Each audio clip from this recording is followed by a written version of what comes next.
Hey everybody, it's Amanda Christine here, and here I am filming another video regarding certain medical conditions, neurological or otherwise, that I have. And this week's topic is PMDD, which is not for this subject is not for the faint of heart. So I'm just putting a disclaimer out there that if it's too graphic for you, not to watch the entire video, but this is, an informative video out there for women who suffer from this condition called PMDD. Now, what does PMDD stand for?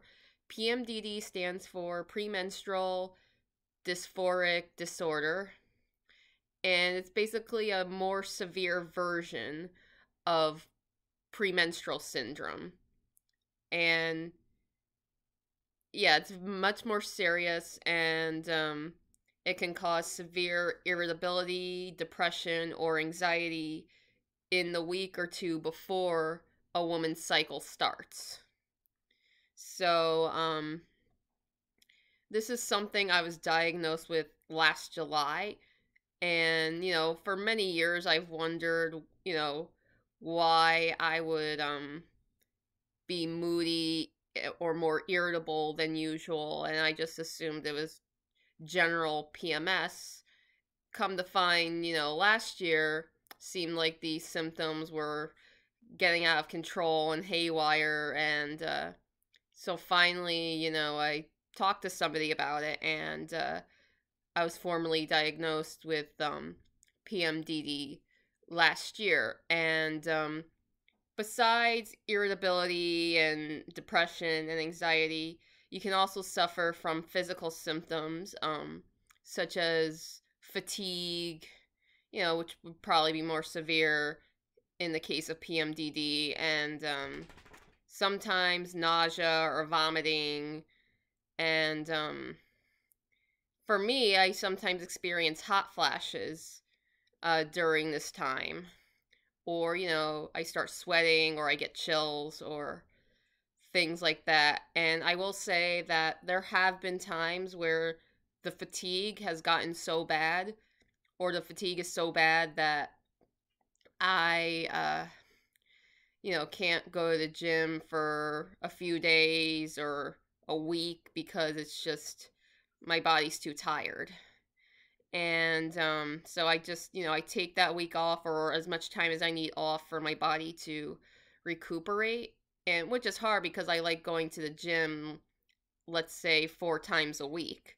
And so it gets frustrating when you can't bring yourself to, go to the gym because you feel too tired or run down.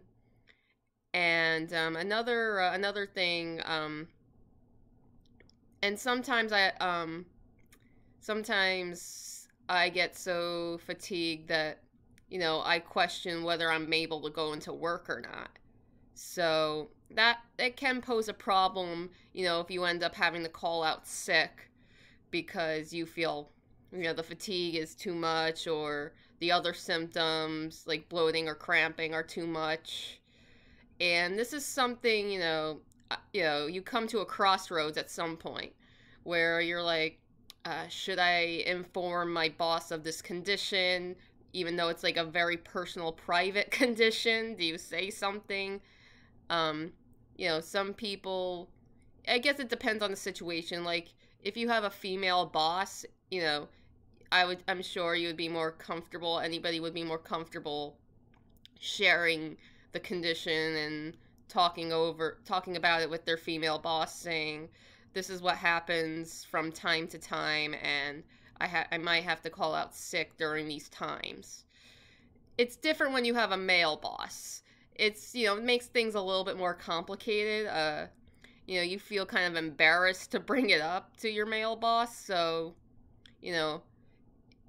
it's just one of those things where you do what you can, or you say that you're just not feeling 100%. It has nothing to do with COVID, because right away, your boss will think that when you say you're not feeling well, they'll automatically jump to COVID because of the times we're living in.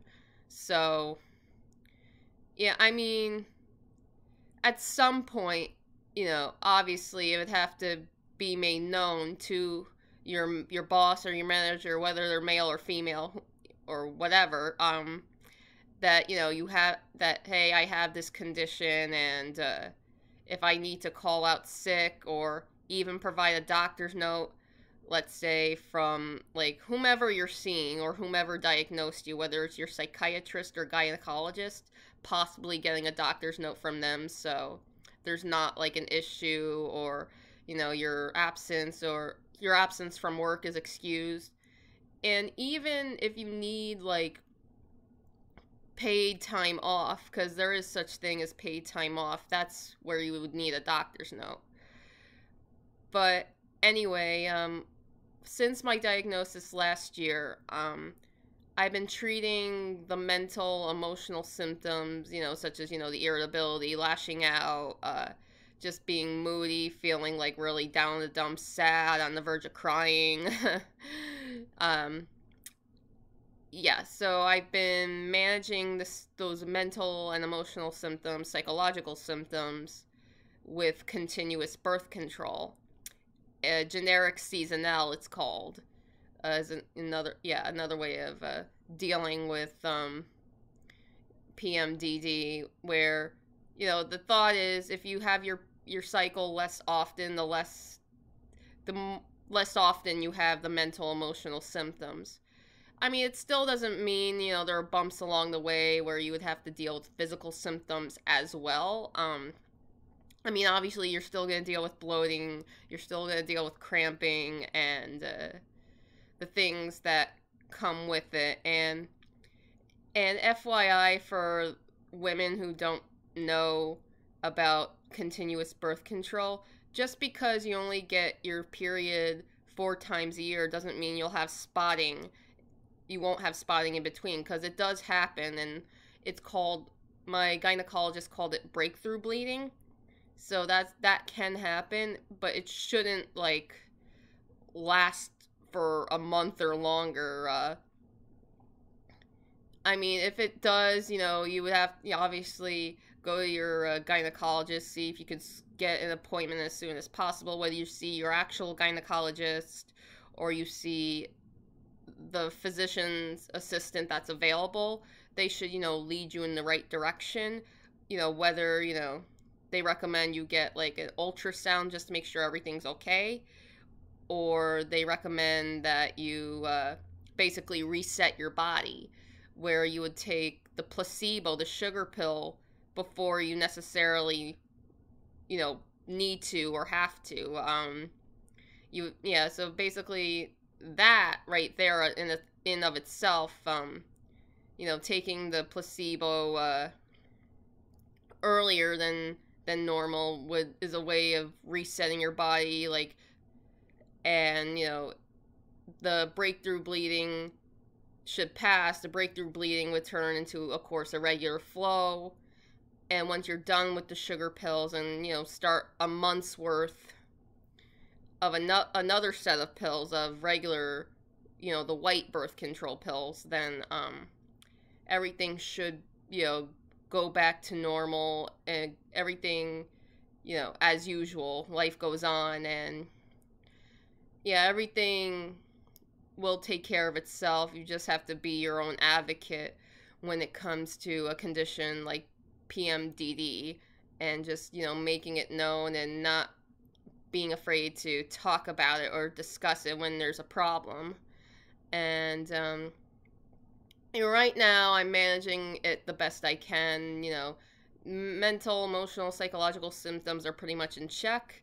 It's just the physical side that you have to deal with.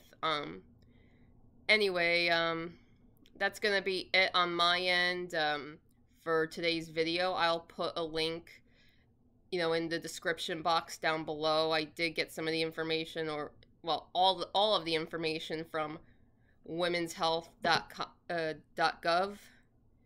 Yeah, womenshealth.gov, and I'll put the link to that in the description. And until next time with another topic, I will see you all later. Bye.